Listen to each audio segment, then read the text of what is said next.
Hello, everyone. I'm so glad you could join us today. Hello. And to folks that were on my Peace Quest list, my apologies. I just got the message out this morning to everybody, so we might have some more people joining in as people awake.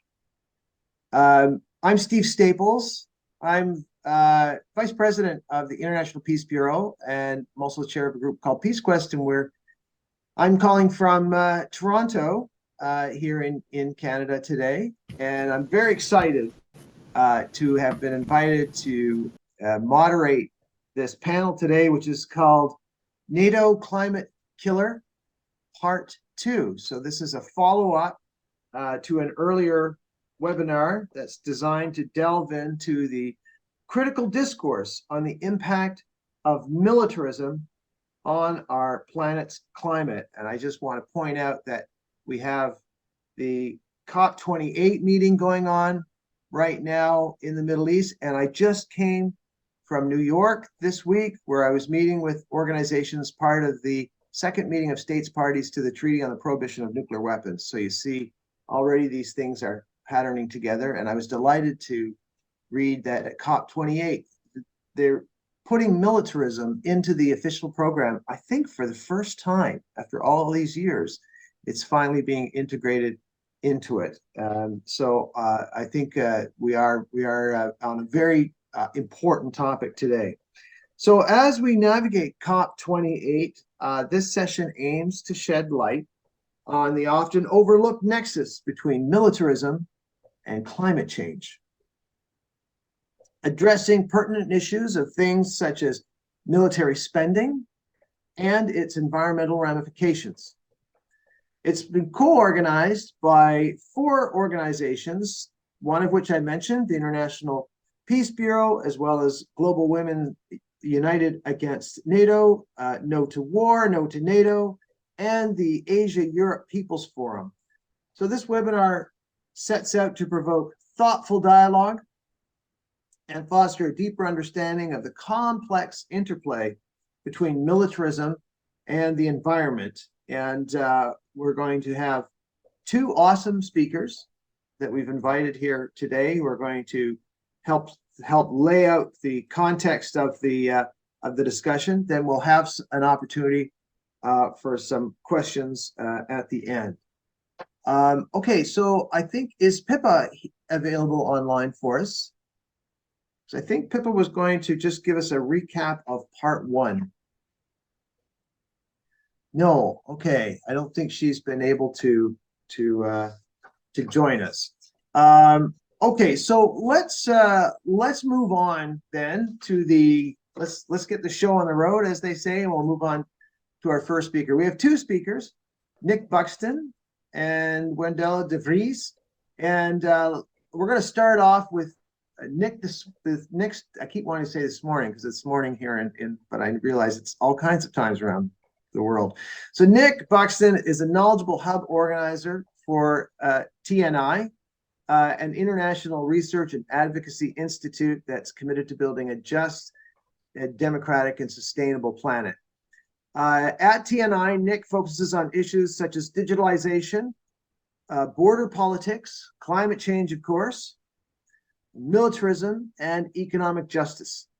He's the co-editor of a book called The Secure and the Dispossessed: How the Military and Corporations Are Seeking to Shape a Climate-Changed World. Nick, I'll hand it over to you. Thank you very much. Thank you very much, Stephen. I'm going to try and share a screen so we can, let's see if that works. Can everyone see their presentation? Looks good. Okay, great.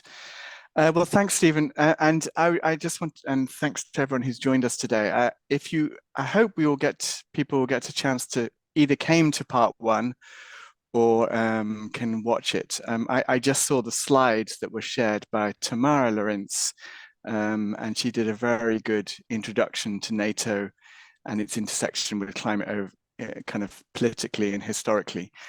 So I don't want to repeat what she's shared, but I do encourage everyone who is here, and I hope, Michelle, perhaps we can share a recording of it, or at some point we shared out on the networks. because it's a great introduction that I highly recommend looking at. So I'm going to focus today. As Steve said, I've been working on these issues really since 2009. I was at the UN Climate Summit in 2009. At that time, actually working with the Bolivian government, I realized later that this is a very familiar pattern, that you have these very grand speeches the first day where it sounds like everyone's on board, that you're going to get action, and then of course lots of dirty deals are done at the end and everyone's trying to escape any responsibility for taking action altogether, and you get these very weak accords. And at the same time, I was talking to someone who said, well, you should, they're not climate deniers, these countries. They know that they're not acting and taking the actions they need, because they're developing security plans to how to deal with climate change. So it was really perverse to me that we were focused on dealing with the consequences of climate change rather than tackling its root causes. And so that's led me on this journey to kind of, with others and intersecting with many people who've also working on these issues, to kind of look at the issues around climate and militarism. Some of that came together in the collective work of a book, The Secure and the Dispossessed. And some of that has resulted in a couple of reports that I'm going to share today. They've all very much collaborative efforts with many people involved in it. So I want to talk about why shrinking the military, and NATO in particular, is critical for climate justice. And there's three really big points here. One is that the military, and NATO in particular, is a very significant contributor towards causing climate change. The second is that the military spending is diverting resources from climate action. And the third is that the more we invest in the military, the more and more we're invested in a militarized response to the climate crisis. We're basically choosing a form of militarized adaptation, climate adaptation. Now I'm going to focus on the last two of these points, because Wendela, who's a co-author on these reports, is going to look at the first one, and why also greening the military, which is often what the military says they will do, is a non-starter. So of course, as Steve mentioned, this is a very timely time to have this conversation, because we're in the fourth day of COP28. There's a lot of perversity about this summit. Firstly, it's hosted by UAE, which is a petrostate. So we've got, and in fact, the chair of the negotiations heads up the big national oil company. So as people have said, it's like having someone who's a head of a tobacco company deciding that they're going to launch a global anti-smoking agenda. Similarly, on this issue of peace and security, UAE, of course, is a very big arms player. It's a very big arms importer, and it plays a very significant role in the conflicts within the Middle East and North African region. So that's the agenda. But one of the things out of that, this is a COP is as an agenda put forward by 198 different plus countries. And these are the three, and so there's a lot of pressure for actions to be taken, particularly from the developing countries, who are most on the front lines of climate change. And so these are the three big issues at the moment that are really being fought at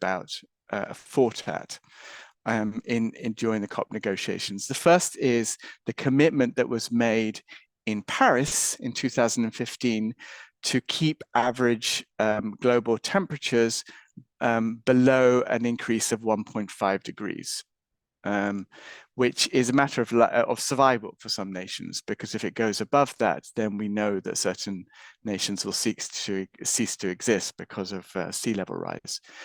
So the big pushes there are around fossil fuel phase out, and also a big increase in renewable energy, and also new energy efficiency measures. So that's one of the big struggles at COP. The next one is around commitments on climate finance. There's two parts to this. One is that there were commitments made as far back as 2009 that the richest countries would pay 100 billion in climate finance to the poorest countries, the developing countries, by 2020. Now we're in 2023, obviously, and they still haven't met those commitments. Now they're supposed to make the commitments of what they will be doing by 2030. So that will be another big part of the discussions going on. And the third is a big push around loss and damage. Who is going to pay for all the loss and damages that happen every time there is extreme weather events which are fueled by climate change, such as the devastating floods we've seen in Pakistan, the wildfires that we've seen in places like Brazil and Bolivia. So who's going to pay for these loss and damages, the droughts that are going on, particularly in the Sahel and the Northeast Africa? And so there's been, even just to get the agreement that there should be a fund has been a hard struggle. And that's one struggle which has been won, that there was actually on the first day, for the first time, they operationalized the loss and damage fund. But whether it has money in the pot remains to be seen. We'll come back to that in a minute. So one of the key, these are just kind of the context, is that we have a really tiny window for radical action, because the nature of carbon emissions is once they're produced, they're locked into the atmosphere and they will cause temperature increases for years to come. And so in this graph, you can see that to reach 1.5 degrees, you have to follow that green line in terms of emissions. So you can see emissions has been rising. It's been slowing down very slightly, but it's now got to drop dramatically following that green line. But instead, what we have is that if you look at the top line, is the actual policies and action. Well, the middle line, actually, the kind of lower bottom line, is the pledges that have been made. So there's that big gap. So it's a tiny drop, but not enough. And then the pledges and then the actual policies in action, because there's a difference between a promise and what actually people do, is much higher. And that's taking us to around about double a 1.5 degrees average increase, so around about 3 degrees. So we're well off track. So every action we take, particularly in this short window, because it matters what we do now, not what we do in 2050. So whenever you hear someone say 2050, you know that they mean no action whatsoever, because that's far too late. We need the actions now. And then, of course, alongside this kind of need to kind of reduce emissions, we have the soaring costs of climate change. So every delay that we have increases the cost. Sorry about this, of climate action. And you can see some of the rising costs that have been going up. There was a report in 2006 by Stern, the famous Stern report, that said, if we don't act now, we could, on average, every country would lose about 5% of their GDP in terms of, so there would be and it could be up to 20% of GDP. So there could be a really significant economic hit just to cope with the consequences of climate change. So there is this need. So there's a need to cut costs, because we also know that the increasing costs socially, economically, politically will become much bigger. And at the heart of all of this is the climate injustice. Because what we have here, if you look at the top ones, are who are the countries who have emitted the most. They're the ones in red. And then who are the countries who are impacted the most? They're the ones in the red at the bottom. And you can see it's almost the reverse. Those who have caused the crisis are not the ones who are going to face the harshest consequences. Now, it'd been interesting, and we'll kind of look at this now, as you can, if you look at the map, which of those countries at the top, in the top map, do you think are the highest military spenders? I think you can probably guess that they're also the ones causing the crisis in the first place. And this is in fact the case, that 4 of the 5 biggest polluters, and especially historically, are also those who are the biggest military spenders. So this is really important to understand, because it means that when we're looking at the fossil fuel economy and the fossil fuel world, we're looking at a world that is intimately connected with a more militarized world. In fact, fossil fuel expansion came on the back of military expansion. Military infrastructure was built in order to protect the fossil fuel resources. after the First World War, the British Empire, as it was kind of carving up some of the former Ottoman Empire territories, actually did the divisions based on where pipelines were going. And of course, we've seen that more recently, most famously with the Iraq War. And even today with the war in Gaza, there is an oil and gas component to this, because part of it is also, there are many reasons, of course, but part of the reasons are also around access to the rich gas fields that lie off Gaza. And we can also see that just in the infrastructure. And this is something you're on this people or this call know probably better than me, is just the way that the infrastructure, and particularly the US military bases, which is the largest empire by far, are based around regions. And you can see that particularly in the Middle East and North Africa, around regions of high fossil fuel production. And it's about protecting access to those strategic resources. And yet, despite all of this, it was hard to even get the word military mentioned in UN climate talks. And this is no accident. Actually, one of the very early talks in Kyoto in 1997, the US, and Madeleine Albright there on the left, specifically lobbied for the Pentagon to be excluded from any reporting and from any commitments. And she was very proud at the end that it was actually excluded. And it wasn't until 2015 that it was no longer specifically excluded, and countries could start to report their military emissions. But at the moment, and this is something Wendell will explain more about, it's voluntary, and it's very underreported, and it's very untransparent. So all the calculations around emissions are still based on data where we have to make estimates. And it's that thing still affects things today, because there is no willingness to accept binding commitments. And as we'll also hear from Wendell, there are also kind of specific attempts consistently to excuse both the military and the arms industry from any binding regulations, and in fact even to water down any commitments they have around the environment. So I want to look at this second point about the diversion of resources, and this is why I think it is critical that we start to put the military back onto the map in climate talks, and why it needs to be both part of the peace movement and the climate movement's agenda. And the first part is really because it is we have global military spending is reaching kind of stratospheric heights. It's more than doubled since the end of the Cold War. We had a huge increase in 2022 where it reached $2.24 trillion. And that will certainly grow again next year. We have these record budgets of 816 billion was approved by the US for its military spending. The European Union is committed to spending an extra 200 billion.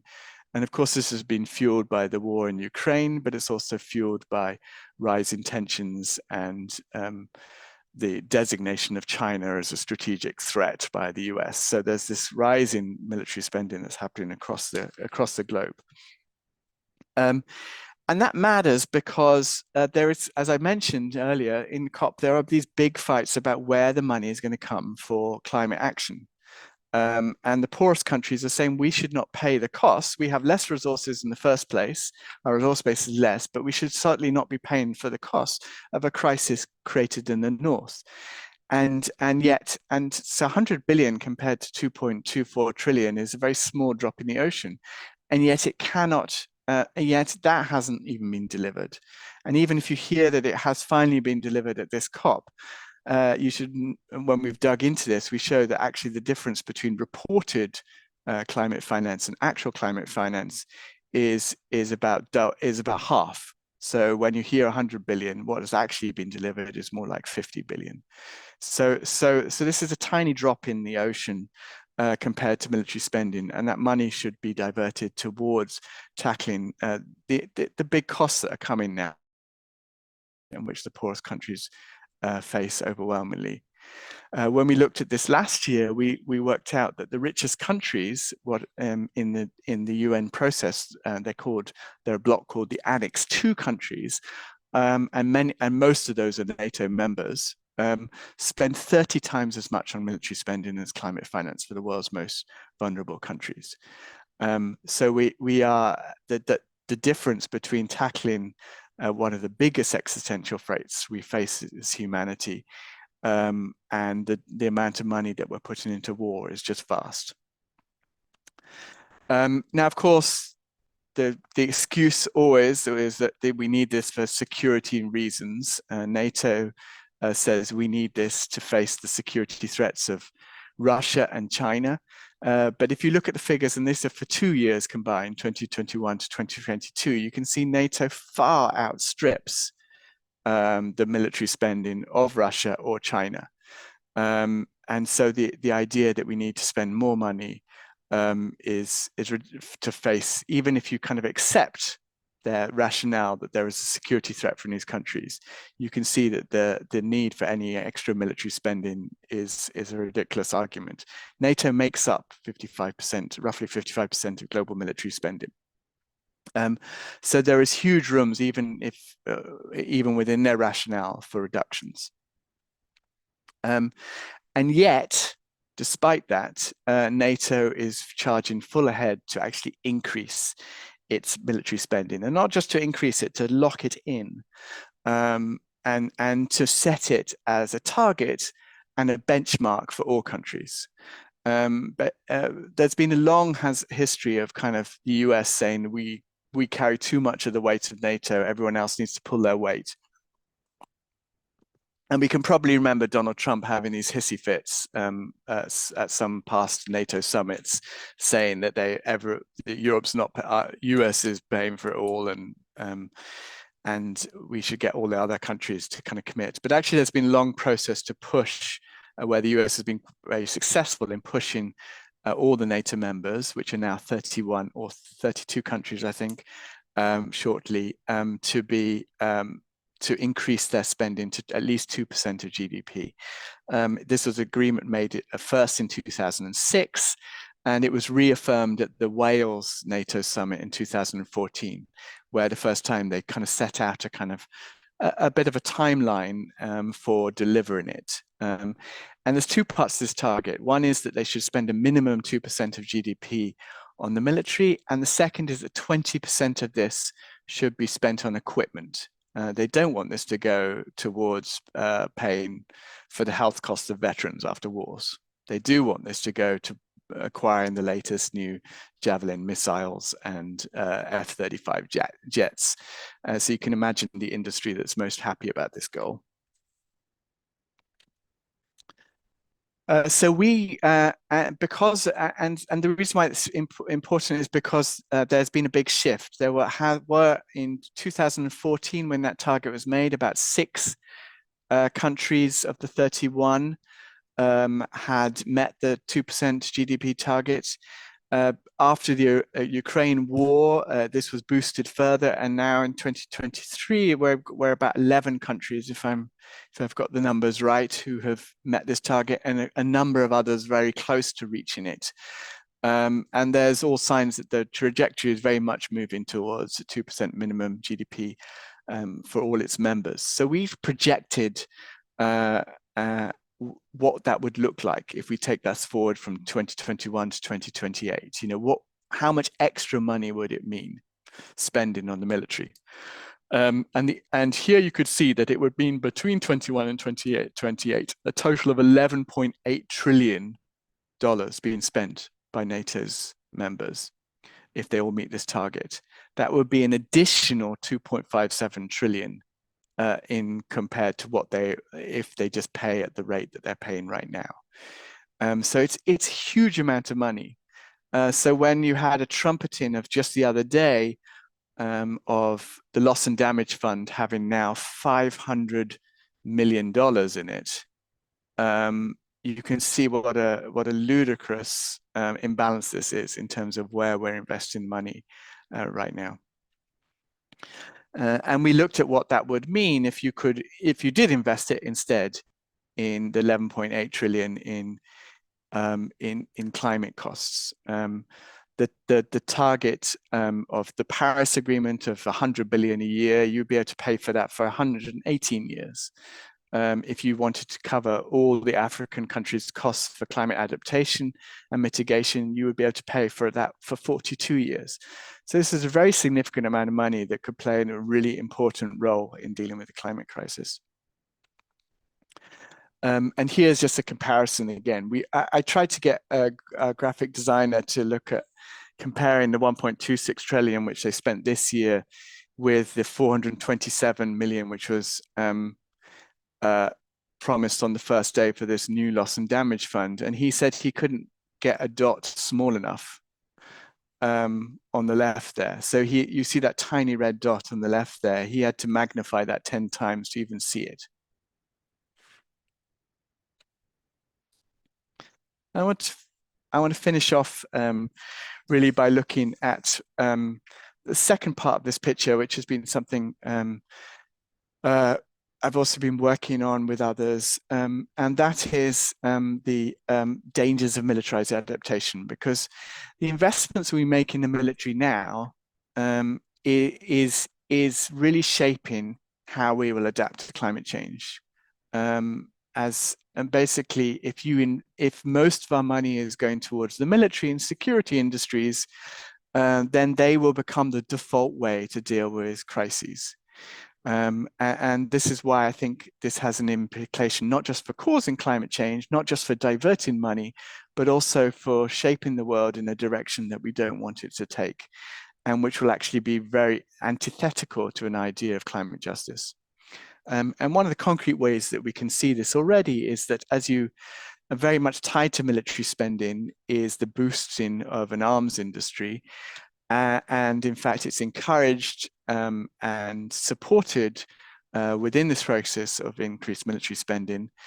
And what we find here is that NATO, as rather than spending money on providing money for climate finance, what it is actually doing is allowing arms sales to 40 of the most climate vulnerable countries. So rather than providing money, we're providing weapons to go to the countries that are facing the most severe impacts of climate change. If you look at the countries there, so you can see the NATO arms importers, you can see in both green and blue, 17 of those countries are already in armed conflict. So we're sending weapons to fuel further conflict. 22 are authoritarian regimes, so we're providing weapons that people can be used to repress people. 26 score very low in the kind of human development indicators, so we're sending weapons to places where human development infrastructure is at very poor conditions, and 9 are subject to UN or EU arms embargoes. So we're very much creating a situation of increased instability and increased possibilities for authoritarian responses to climate crises for some of the world's most vulnerable communities. And you can see this coming through also in the national and our military security strategies that developed. Really since 2008, all the richest countries in NATO have developed what are called climate security plans. And NATO has now joined them. In 2021, and this is Tamara explored more of this in the first part of this session, the NATO Climate Change and Security Action Plan was developed. And this starts to frame the whole situation of climate change as a security issue. The Secretary General attended Glasgow, the COP in Glasgow. We've had a second plan in 2023. And I don't have a lot of time to go into all of this because I want to kind of pass over to Wendela, but what you see in all of these plans is that is an excuse to say that we need the military because we need to deal with the consequences of climate change. And it's very much shaping, for example, some of the what's happening in the Sahel now, where a lot of it's providing the excuse for the involvement of AFRICOM, for European, for the French, for the UK and other countries in the European Union to send militaries to deal with the consequences of climate change. And what happens in this whole process is that's turning the victims of climate change into now the new threats. And the place that you can see that most sharply, and another area that both Stop Wapenhandel, Wendela's institution, and I work on, is around borders. And you can see this because we have a very concrete example of how borders are being militarized. And here's a quote from the NATO Climate Change and Security Action Plan that kind of reinforces that. The implications of climate change potentially will exacerbate state fragility, fuel conflicts, and lead to displacement, migration, and human mobility, creating conditions that can be exploited by state and non-state actors that threaten or challenge the alliance. And NATO's conclusion isn't therefore that we should reduce our military spending, that we should end arms sales, that we should look for peaceful responses to these crises, that we should divert resources. It is instead that we need NATO now because we're going to have to deal with the consequences that we have created. And here's just an example of how that kind of plays out in border budgets. We've seen we did a report a couple of years ago that also showed that we're spending twice as much on borders as we are on climate finance. The 7 countries who produce most of the emissions are spending at least 2.3 times as much on borders as military as climate finance. And what's interesting here also is that there is a very strong parallel between the border and the military industry. In fact, those who are the biggest military contractors are also the biggest border contractors. And so what you have is a very perverse situation where some of these arms industries, and this is something, I see Mark is on the call here, he did a brilliant report many years ago, but that looked at basically the European Union was selling arms. These particular arms firms were selling arms to the Middle East and North Africa, and were then winning contracts for militarizing the borders as people fled the consequences of those arms sales. So they were winning both sides of the equation. And that's why, you know, this focus on the arms industry also has to be integral to this, which I know Wendela will talk more about. So just to conclude, why I really feel that this COP, above all COPs, really needs to put this on the agenda is that we can no longer ignore the military elephant in the room. The military is central to reducing and tackling the military. Reducing military spending is central because it's diverting resources we need for climate action and a just transition. It's expanding the arms trade and therefore increasing the vulnerability of frontline communities. And it's militarizing our response to the climate crisis. So it makes the chances of having a just transition much less likely. And with that, I'll pass over to Wendela. Nick, thank you very much. It was an excellent presentation, very thought-provoking. We've already had a few requests for your deck, so I think that people will be very interested in that. And I'm looking forward to the discussion. I jotted down a few questions, but that tiny speck for the Climate Action Fund versus defense spending balloon, that is an image that's going to stick with me for a while. So thank your graphic designer for vain attempts at trying to do that. Let's move to Wendela de Vries. She's a researcher and activist at Stop Wapenhandel, an independent peace organization in the Netherlands, of which she is also the co-founder. She's a member of the steering committee of the European Network Against the Arms Trade and coordinates the International Working Group on Arms, Militarization, and the Climate Crisis. De Vries studied international relations at the University of Amsterdam, and her research interests include EU military industries and the relationship between the climate crisis and militarization, which is why we're so delighted to have her join us today. Wendela. Thank you. Well, indeed, Nick, that was an impressive presentation and a very good summary of a big part of the report. Especially you focused on the cost part, the money that is wasted on the military that should be wasted on an energy transition and transition to a better environmental policies. There's also the other part of the report, which is more focusing on emissions and the consequence of the rise in military spending on emissions. Well, there's no transparency on emissions by the military. As Nick already said, the military has opted out of the Paris Treaty. And for that reason, researchers are deriving figures of military emissions from indirect resources, for example, from the amount of fuel used by the military, a figure that can be found in the annual military budgets. But of course, it would be much better when the military published their figures themselves, because in the end, it's not only about having the figures, but also about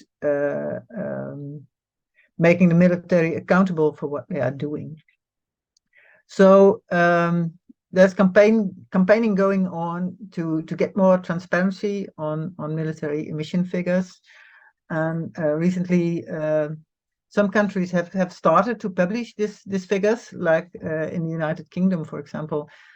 Transparency on military emission is increasing, and some are hoping that this transparency can be expanded to all other NATO countries, so that at least we know what they are doing. But well, the Anglo-Saxon part of NATO is in general much more transparent than that of other countries. In the Netherlands, for example, my country, we used to be a front runner in this kind of issues, but transparency is reversed, and figures that used to be published are now no longer made public. So still a lot of campaigning has to be done, but at least it is on the COP in debate, and people are trying to discuss it with governments, with militaries. But I think the trend to reverse the initial little steps that were made towards making military emissions an issue is a general thing. A couple of years ago, the military was seriously worried about climate change. It was also a problem for them, of course. High sea level was threatening, for example, the island of Guam, where the big military US base is, which is crucial for deployment against China. Heat waves are undermining troop readiness, damaging deployability of equipment, and actually senior NATO officers were identifying themselves as climate activists because they were really worried about the problems climate change would have for deployability of NATO. But of course, it could not last. And my impression is that this progressive part of the military that wanted to make a serious issue of military emissions is stopped by hardliners who have woken up and have completely overruled them. And now, the NATO wants to trying to evade the topic of emissions, but they do have climate policies, as Nick already mentioned. Climate policy of NATO now means strategies to control countries or populations that get destabilized due to natural disasters. And very important part of the NATO climate policy is the establishment of the Arctic Command to control the polar seas where the ice cap is melting, to prevent Russia and China to claim this area for deep sea mining, because we want Western countries want to claim that for themselves. Another issue that you see right now, and that you also see a bit at the COP, is that the topic of emissions is redirected into another kind of discussion. For example, into the discussion on who is responsible and who is going to pay for environmental war damage. And then it's presented in the context of the Ukraine war, where of course Russia is supposed to be the bad guy and supposed to pay for all the damage. And so the discussion on military environmental damage and emissions is changed into a discussion that fuels the new Cold War. This is something that we have to be aware of and have to be very critical about. And we should make clear, I think, that there is a distinction between emission damage done by the military and general environmental damage done by the military and by war, because these are distinctive lines of research and also distinctive lines of policy. And most of all, because the military industry is suggesting that they are going to solve the emission problem by technological means, which of course is impossible. Any rise in military spending means a rise in military emissions. Military emissions are comprised of stationary military emissions, covering military infrastructure, mobile emissions, which are warplanes, warships, and everything on wheels like tanks, and also supply chain emissions covering industrial military production, and also it includes military personnel and everything that is used to sustain them. For UN reporting, these categories could be put under Scope 1, Scope 2, and Scope 3 emissions. And some researchers have proposed a Scope 3 plus category for the damage done by war and the emissions that will be caused by that. So damage repair that leads, for example, to emissions by a huge use of concrete. But for this research, we focus on the rise of military budgets and what that would mean directly for emissions. So we do not include conflict-related emissions and damage repair after war. Well, the ratio between stationary emissions and mobile emissions and supply chain emissions depend on the composition of your military. So when you spend a lot of the rise of military budgets on fighter jets and on tanks and on warships, the carbon footprint will rise much higher than when you spend it on personnel. So in the calculations, we keep the number of military personnel constant because we expect this is not going to rise very much. The most of the rise in military spending will be spent on equipment.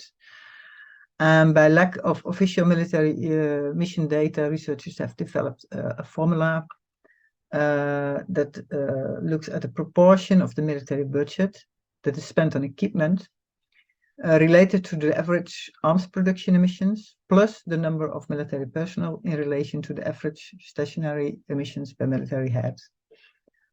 And military data then are retrieved from NATO figures, and the average emissions of military production are based on greenhouse gas emissions reported by arms manufacturers like Thales and Airbus. Now we see that the estimated military footprint from armed forces and military industry of all NATO countries combined between 2021 and 2023 already increased by 30 million tons of CO2 equivalent, which is can be compared to give an idea about how much that is, can be compared with putting 8 million extra cars on the road. Already the total carbon footprint of NATO in 2021 was larger than that of all aviation flights in and out of the Schengen area. So the military footprint of NATO actually is bigger than the footprint of civil aviation. And of the total footprint of NATO in 2021, the US was responsible for 70%, which is not unexpected because a military budget of US is extremely high, of course, but still 70% is really a lot. This is also because US is spending more than 3% of its GDP on the military, but also because they spend more than 20% on weapons. Hence, their carbon footprint is more than emissions of all the other NATO members combined. And then we have looked at what would happen if all the NATO countries would raise their budgets to the 2% GDP and spend a minimum of 20% on weapons and military technology, which is the aim of the NATO policy. And we've projected these figures for the period 2021-2028, and this would lead to a collective carbon military footprint of 2 billion tons of CO2 equivalent, which is more than the annual greenhouse gas emissions of Japan and Germany combined. So in Japan and Germany being the third and fourth biggest economies in the world, gives an impression on how big the raise in military emissions would be if NATO is going to raise its budgets along this intended lines. When we exclude Canada and the United States from these figures, the European NATO country members still would collectively have a military carbon footprint greater than that of the annual greenhouse gas emissions of Australia or South Korea. So for the arms industry, it is important that this raise in military figures continues. The war in Ukraine has done a lot for the arms industry to get orders and to lower regulations, to lower the export standards. But this might end. The war is costing a lot of money. There's already discussion. Should we continue to fund the war in Ukraine this much? And although in some NATO circles there's already talk about a military budget norm of 3.5% of GDP, there are no guarantees that these hawkish intentions will come through, and the industry wants to consolidate the high levels of military spending, and they are looking for long-lasting contracts. At the European Union level, they have been successful, notably with the active support of ammunition production, the ASAP, which is written in regard to the Ukraine war and the ammunition shortage there, and is adopted this summer. It's a groundbreaking regulation for the European Union, and it's also lowering ethical standards for the industry, such as environmental standards. They're just dropped because we need so much weapons. We don't have to look really at how we produce them or how the personal the labor rights are included well in these industries. So you see that the push for more military spending and more military production is also damaging all other kinds of policies the kind of policies that you would like to see. Well, NATO has adopted a defense production action plan to support the arms industry, but the raising of the arms production of NATO countries to permanent war economies is what you see now.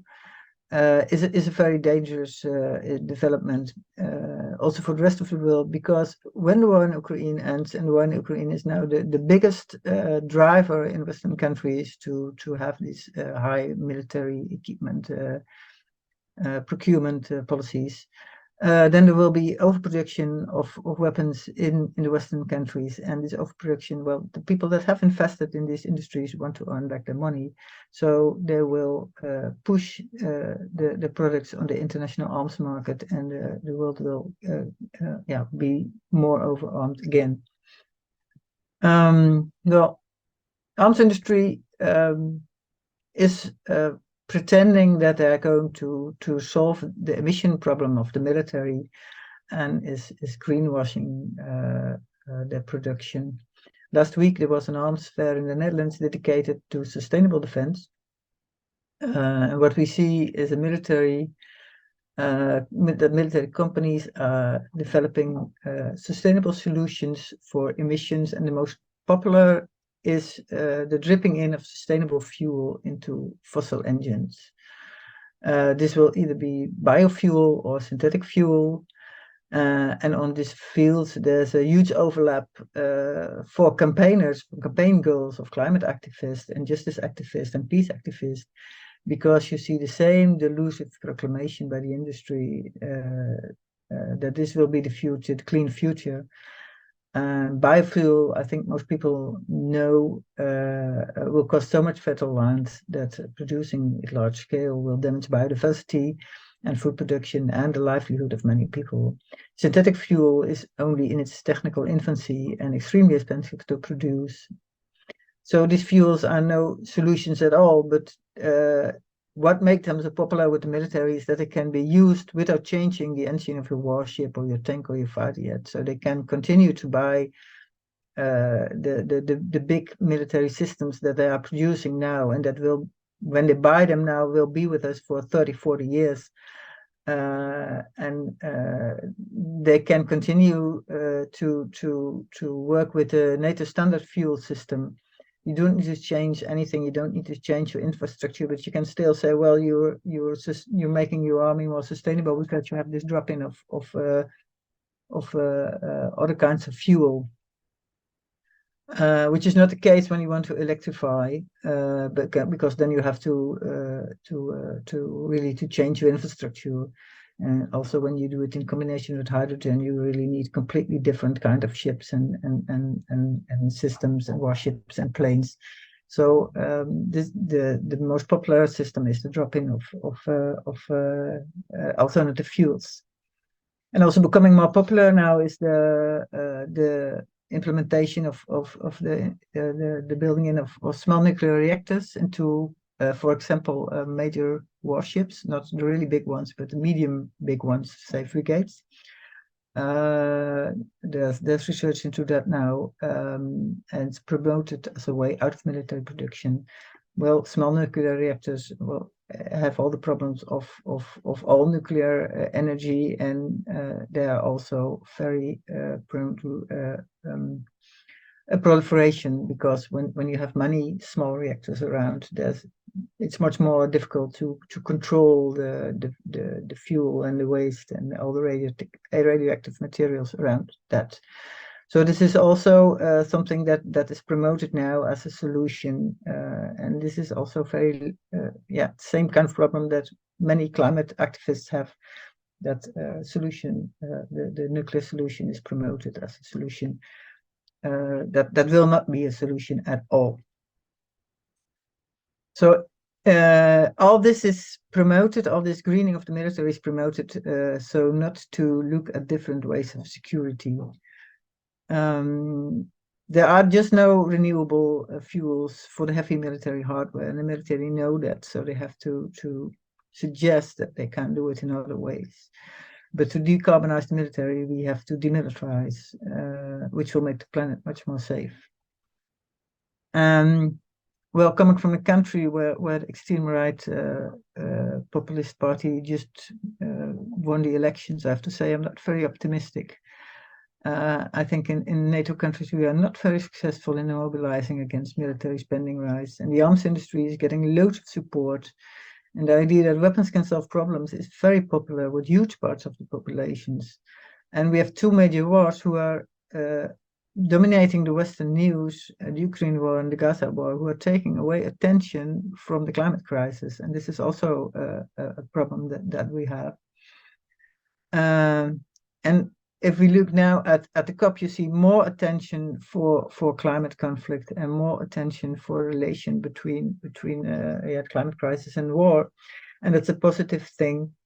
But you don't see that much attention for change of a climate damaging military security system into a system that is based on human security. And as long as many people believe that this military force is making the world more safe and can solve climate conflicts, NATO will get away with all these damaging policies. And I think this is why this report is an attempt to put facts against all this military myths, and I hope we can use them to undermine these myths and make a change. Thank you. Wendela, thank you very much. An excellent presentation and very thought-provoking, both from you and Nick, looking at these three elements of how you've broken this down. I'm going to go to questions here in a second, but I just want to remind people those three areas. One is from defense as a contributor, which Wendela talked about, the emissions, and I wanted you to maybe delve a little bit more into how military spending can be further subdivided into how emissions are counted and generated depending on what type of military you might have. But we can come to that in the discussion period. So that's the first one, is the contributor. The second one is in terms of diverting resources that are required for climate adaptation and these climate action funds. And also this very strange third area of military adaptation that kind of integrates into this greenwashing, as Wendela was was talking about, but also the military acknowledging what we have said for many years, that climate change would have a national security element to it. We've said that for years. I remember resource wars and things like that came out 20 years ago, but is now seeming to make mainstream. So let's, Michelle, how should we do questions? So should we just ask people to raise their hands? Would that be the best thing to do? Okay, so I can see everybody on the screen. So if you want to just raise your electronic digital hand, if you have a question and would like to pose it to either Nick or Wendela, I think now would be the time to do that. Now let me see. I'm not sure if I see anything quite yet. What, Michelle, am I missing anybody? Otherwise, I can lead off. Yeah. There's one. You have John. Okay, here's from Canada's West Coast, John Guilfoyle. John, great to see you. What's your question? You're muted. Unmute. I just wanted to thank both presentations, and particularly Nick. I just wanted to, your graphics are superb, and I think grasp things which, you know, are impactful. So if there's a way we can get our hands on those, because I think that militarism and obviously the climate crisis are interlinked. And as a physician and president of the International Physicians for Prevention of Nuclear War Canada, I'd like to see this linked to health. How do we bring this back to the individual so that they can see that there's a link between these things? I would just be very interested in your thoughts about that kind of nexus and whether that has got relevance as we go forward with linking these things. Thank you both very much.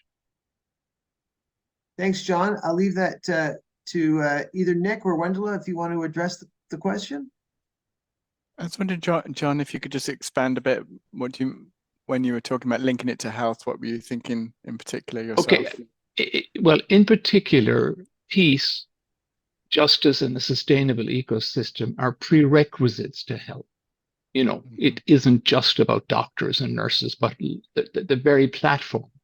And I think that COP of last year has talked about we need to link issues and work across and help because it is, if you think about a very complex issue, but also it has to become simpler so that the message we're trying to help people understand is that this is going to affect your health very directly, very soon. And these are some elements of it that you can actually do something about, that you can. So that's where I'm coming from in terms of that question.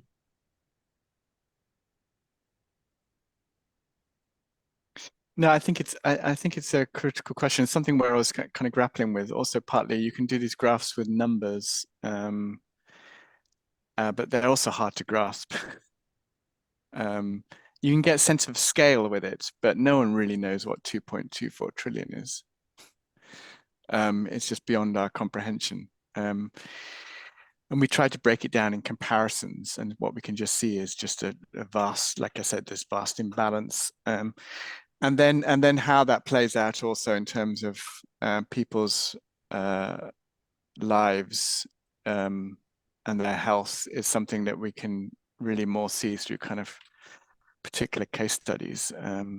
And that's what we're trying to do a bit more of right now. But you know, once you have an increased military budgets, and particularly the way that's playing out in the kind of border industry, you've got so many individual lives being shaped by that militarized infrastructure, deaths.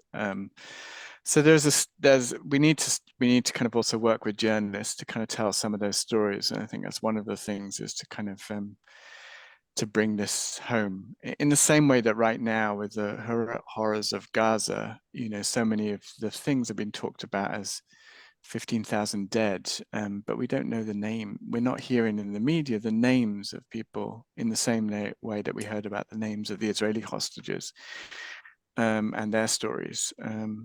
So I guess that's part of it. And I think the health thing is a good challenge to. I appreciate the kind of a question, because I think it's I think it's really we should do more on that, because at the heart of peace is dignified life and a healthy life as well. So I do think there's something I'd like to kind of put more thought to, but it's a good question. Thanks, Nick. Wendela, did you want to add anything? No, please go ahead to the next question.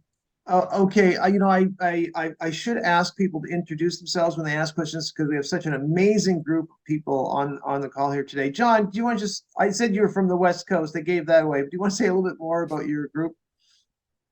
I'm the president currently of IPPNW, the International Physicians for Prevention of Nuclear War Canada, which, as you probably all know, is an international organization with affiliates all over the world. And what we're working on in Canada in particular, one of the things we have done recently is linking nuclear weapons to nuclear power. You know, that links to climate, it links to health, it links to the notion that we have to understand that things that sound from the nuclear industry as being very useful, we need to examine very carefully of their impact eventually, both on the problem of climate and on our health. Anyway, that's where I'm from. I actually live in Squamish on the West Coast, and I thank you both very much for the work that you've done and how you've presented it. It is extremely helpful. So I just wanted to say that. So that's who I am. Thanks, John. John and I have had many discussions around Zaporizhzhia, the plant in Ukraine. Now, I want to turn to our colleague in India. Professor Chenoy has a question next. I attended a very interesting discussion with her on Tuesday when I was down at the TPNW second meeting of states parties yesterday. But Professor Chenoy, if you want to just say who you are and feel free to go ahead with your question. Yeah, I think people here know me. I'm a professor based in Delhi. This is not a question because I've read the report and I agree every bit of it. It's a brilliant report and I think it needs to be circulated. Mine is just a response to what John said. And I think it will be very useful if the doctors bring out a report on what you were saying on the impact of health. And I can tell you it's a lot, because Delhi, for example, is such a high polluted city, and it's impacting everyone, and everyone's trying to say it, but if a report like this TNI has done actually comes out from physicians with all these reports and actually intersect with them. And we're in IPB, we are doing, things on common security, where we are showing how important a security environment is, so people don't feel that threat and the need to have weapons and nuclear weapons. And that's linked with people think that, why talk of common security or because, at the moment, other things are more important. But I think we need to show these intersections, and they're the heart of this debate, and it'll bolster the report done by Nick and Wendela. Thank you, both of you, for doing this report. Thank you. Thank you, Anu. Nick, Wendela, did you want to add anything? Respond? No. No, I think it's a great idea. I think it's, very much support the idea. I think that the health issue is also something that is it's very direct to many people, and also I think in the richer parts of the world, where we still think that we will escape everything, and if there will be problem, it will be in the south, and we will just make better dikes in the Netherlands, and we will manage to overcome all this.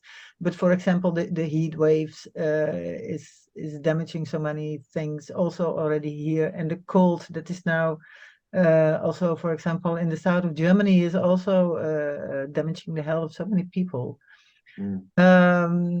I think also we are always looking for ways to involve people in this issue and to make them see that it is something that is it's directing their personal lives.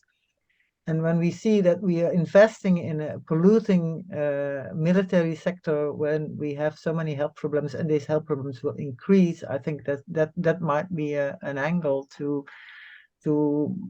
make military spending also more an issue, to connect military spending and the climate crisis and the health problems that we have everywhere in the world.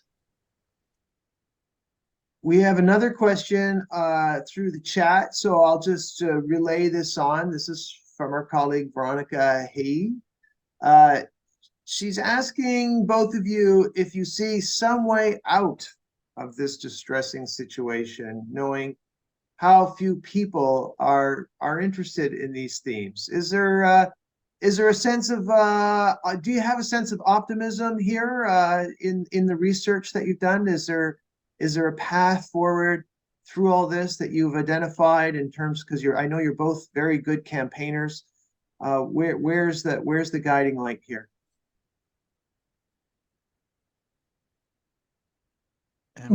I think initially I was very interested in these military people who were really worried, well, not about climate change in general, but what it would mean for their own deployability, because it confronted them with the consequences of what they were doing. So I thought, well, this might be leading somewhere, because when people in power see that they have consequences from what is happening, what can happen then?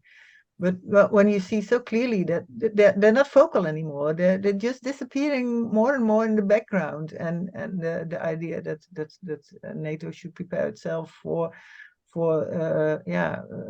disturbed populations and unregulated migrations is very worrying. So actually I'm not very optimistic, but what I think what we can do, what we can contribute is facts.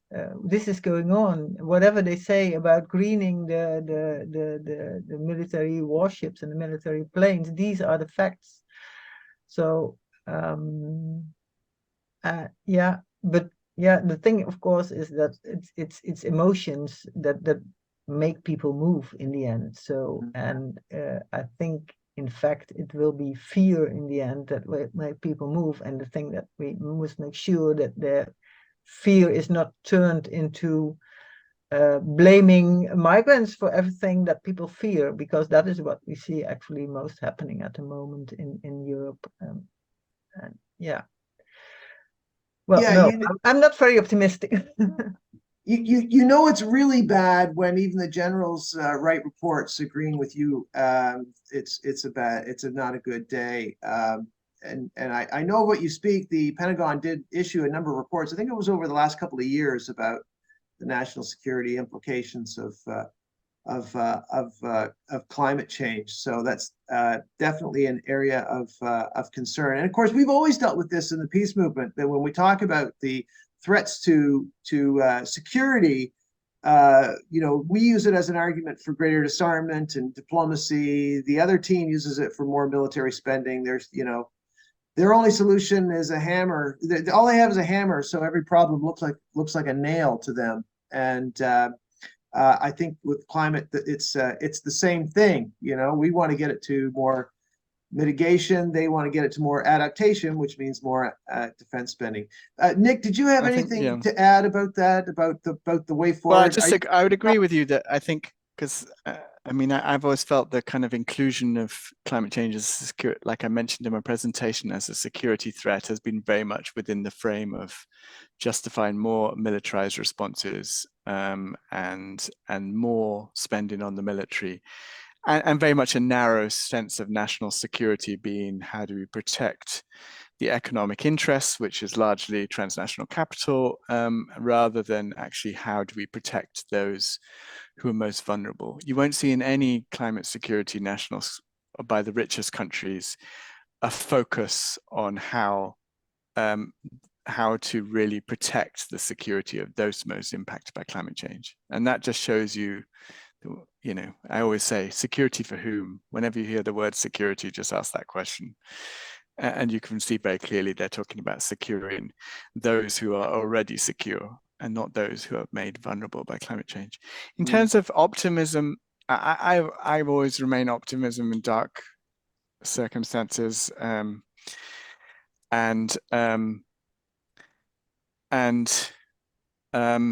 feel I guess I feel where the hope lies is the fact that firstly this is getting more attention. It was, like you said, it's on the COP agenda. There's more groups mobilizing around this than ever have before. I hear climate movements starting to integrate militarism into their, and thinking about the military into their thinking.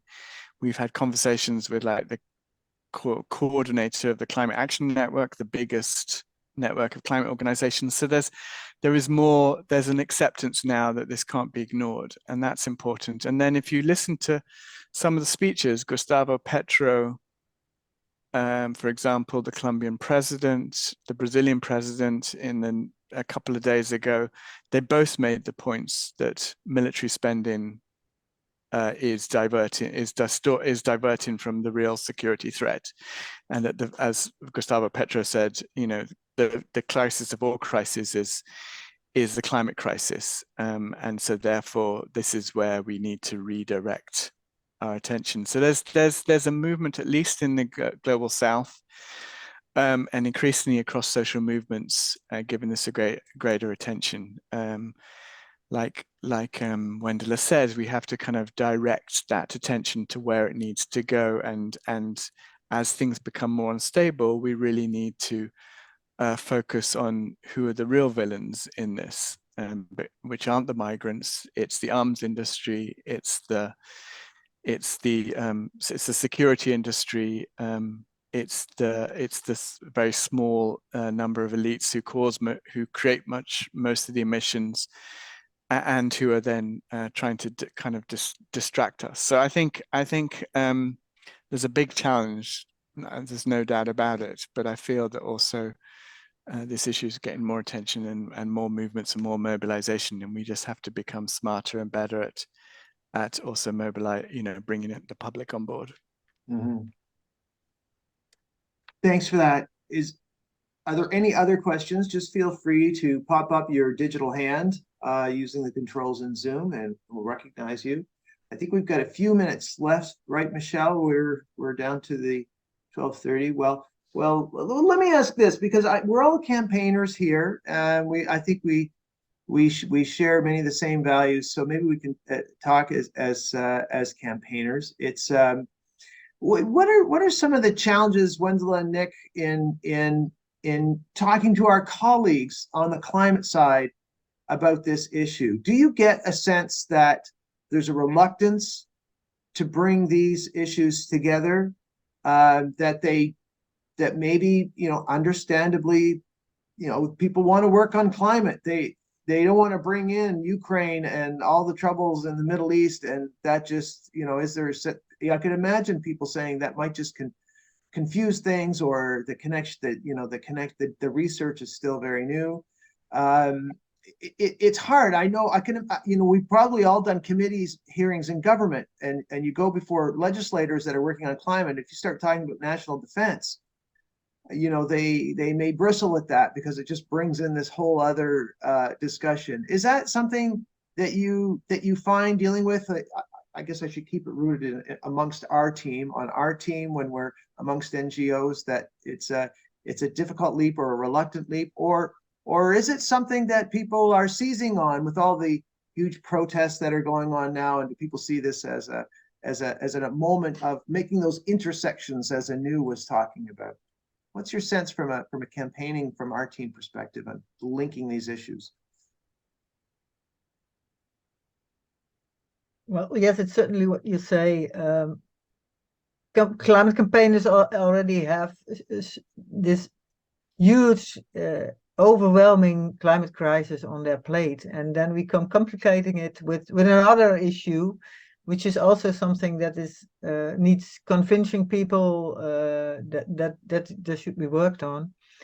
But I think we discussed that some weeks ago also in the climate working group. There's some change now with the Gaza war, because people see more the damage that is done, see more the overwhelming absurd enormity of the military deployment. So the critique in general on military action has grown in progressive movements due to the Gaza war. So there's possibilities to work out these links better. So yeah, maybe that is useful, but it's not only about I think about linking movements. I think linking movements is very important, but as progressive movements, we're always very busy with ourselves and working together with ourselves and convincing ourselves. And what we need is to reach out to more people and to give them not only a story, but also a perspective of change and of hope. You see also many people actually giving up, also young people. You see, after the generation that started this climate movement, actually after the Thunberg generation, you get another generation, which is the COVID generation, and they are very pessimistic and also tend to opt out again. So we really need to find perspective, and we're all struggling with that, of course, also for ourselves, to find this perspective, apart from the fact that we don't have a choice but look for perspective. Yes. Well, and I guess that's why the work that our organizations are doing is so critical, is that we are how does the adage go? Before many can know it, one must know it. You know, so it's always starts with a small number of people, and then it grows from there. Nick, what's your experience like? Are people more open to this now? Are they reaching for greater understanding? Are you getting more invitations, Nick? That's what I'm hoping to hear. You're getting more invitations like this one, both you and Wendela. Yeah, I kind of briefly mentioned it, that we are getting more engagement than before. I mean, there was at one point, I think there was, like Wendela said, there's been a reluctance to kind of take on the military as, I mean, taking on big oil is big enough. Trying to take on big oil and the Pentagon is making you a challenge. Yeah, perhaps the biggest challenge on earth. But there was also a my concern was also that there was a inviting in the military. So because people felt, well, at least they believe in climate change. So there was quite a lot of positive engagement with the military in terms of kind of seeing them as allies. And so, for example, there was, I think, famously, Wendela told me the story, but Extinction Rebellion in the Netherlands invited a general to kind of write a whole chapter in their rebel handbook, which I thought was very perverse.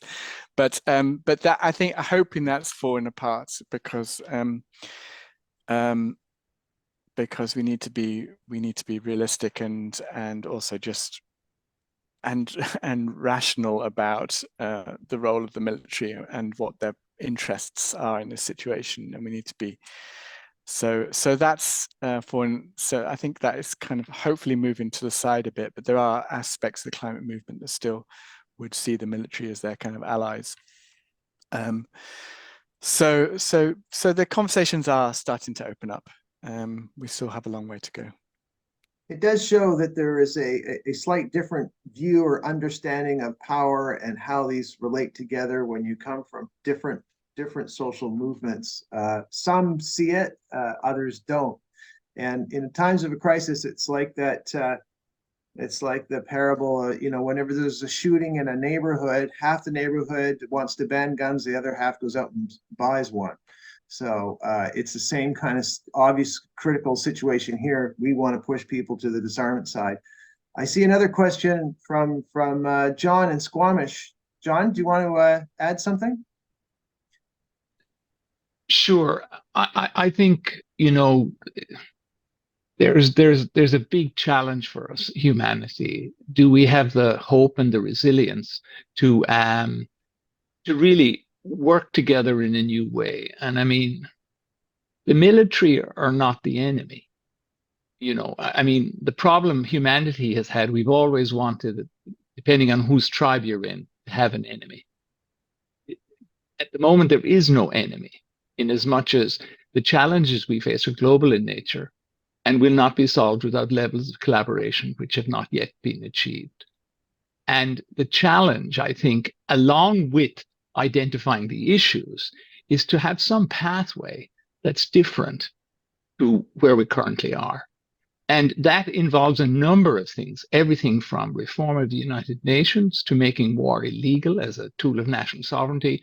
There are other things, and I think that in terms of hope, we need to begin to think together, what is a pathway that will get us to a place where the kind of military spending, and most of the expensive military spending, is to be aggressive. I mean, military for defense and for managing natural and man-made disasters, we will always need the military. It's a question of what exactly will the military do? And if their whole plan is to kill other people in a planet that we all need to work together, that strategy is no longer useful. And I think how that gets linked into this talk as we go forward, peace is good for your health. Trying to kill other people is not helpful in the climate crisis.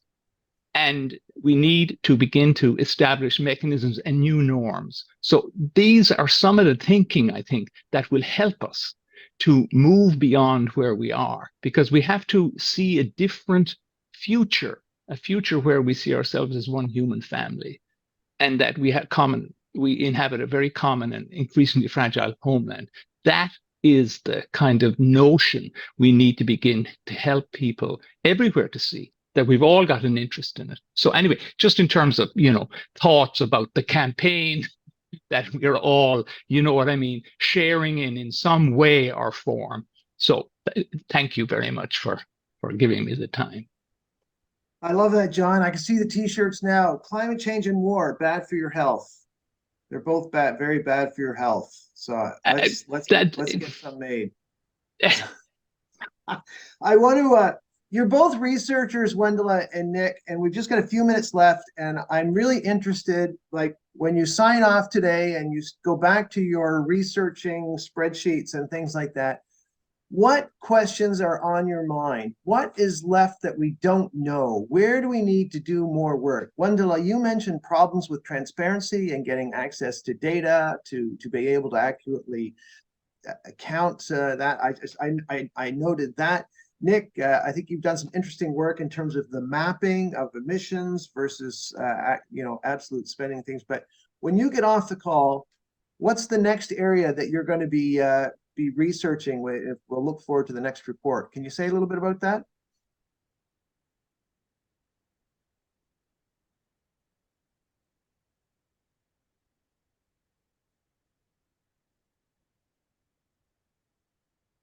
Are there gaps in our understanding? No, we are thinking, what are we going to do next? Well, I did. Go ahead, Wendela. No, we had some discussions about new research, I think. But what I would like to see best is to link a lot of the military emissions stuff also with what's happening in countries in the global south, and how people have to deal with the consequences of our arms export and our military dominance from the north. But I think this is a lot of organization, so it would be something more for Transnational Institute and for Stop Wapenhandel to pick up. And for Stop Wapenhandel, I think we are very much looking at what is happening at the European Union, as we are also part of the European Network Against Arms Trade. And the European Union, there's a big push in the European Union from some parties to be more militarized, and we should independent from the United States, and we should have all the arms ourselves, and we should support the arms industry. And this is really going very fast, and it's really very worrying.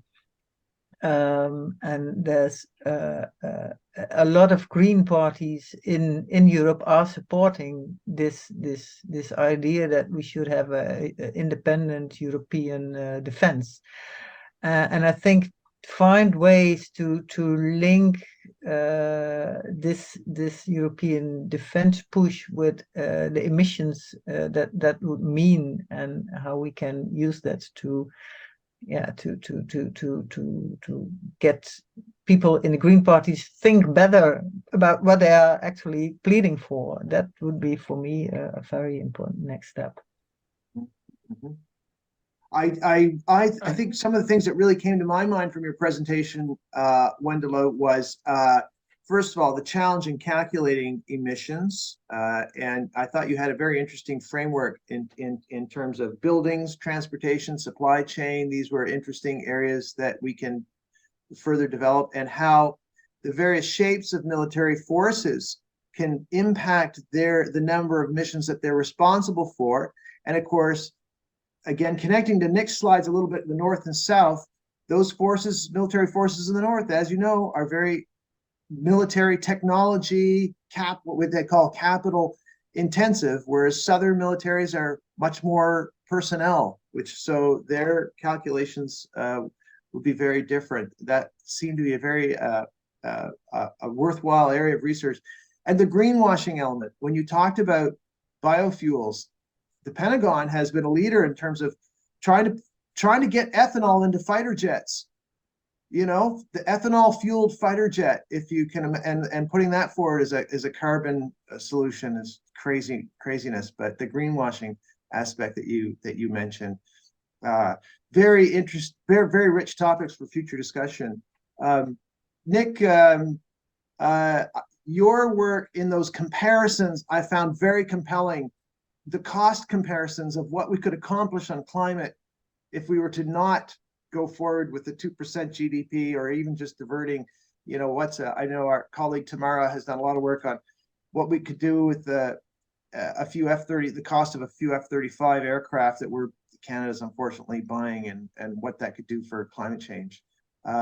Very interesting areas. I also noticed that in your chart where you compared emissions to absolute defense spending, it might be interesting to do it in terms of percentage of GDP as well, because I think you'd see the chart flip, that the people most affected by climate change are also spending a larger proportion of their national budgets in terms of GDP on defense spending too, because that's always the countries in Africa often spend more than 10-15%, I think, I'm guessing. I think it's much higher in poorer countries. Again, connecting back to the arms trade that Wendela is mentioning, because where's that money going? That 10% of GDP, it's coming back to northern countries to buy northern produced weapons. Such a rich topic, lots of evidence to come back. Have I missed anything before we wrap up for the end of today? Nick or Wendela, was there anything you wanted to add before we leave? Yeah, I just wanted to say that there is some the COP's obviously going on for another 10 days. If you go to the website climatemilitarism.org, you can see some of the other events that are happening around it, both online. There's at least one event's also being streamed directly. 2 events are being streamed directly from the COP. So do go to climatemilitarism.org, and on the 8th of December, there are going to be climate and anti-militarism activists doing a report back directly from Dubai, so you can find from, you know, how things are going on. Tomorrow is the day of relief, recovery, and peace. So there'll be some actions to look out for. There was already I posted a good article in The Guardian that went out today about that. So yeah, and I've posted some other resources that people can read, but it's a good time to make the connections, would be my main thing. And would be if you are active on social media and email networks, and if you go to our website, you can download any of the graphics that I've talked about. Just share them. This is a time to talk about these issues. We get this window where the world does turn to its attention to climate change, and now's our opportunity to really to make that connection around the role of the military and the kind of future we want. So yeah, just an encouragement to use this time to raise more awareness and to build people's awareness of what's happening. It's a great suggestion. We should follow up on those URLs if you haven't already. I see there's a number of good links dropped into the chat. Wendela, was there anything left that we didn't cover, or maybe a website or something that you might want to direct people to? There are loads of issues that we have not covered. But I agree with Nick. Go to the website, military security. What was it? Militarism. Climate, yeah. Because that's where we try to collect as many on these issues, and yeah, we continue to share. There it is. I see it in the chat now. climatemilitarism.org. Well, thank you very much. Nick Buxton is hub coordinator for TNI, which is transnational. TNI stands for transnational. No, Transnational Institute. Yeah. Transnational Institute. Okay, I was going to say it. And Wendela de Vries is a researcher, activist, and co-founder of Stop Wapenhandel, which is all about the arms trade based in the Netherlands. I want to thank you both so much. Awesome research. I'm going to dig into these, and I'll be looking forward to these updates from the website. Really appreciate all of the sponsoring organizations as well, too, co-sponsoring organizations who put this together.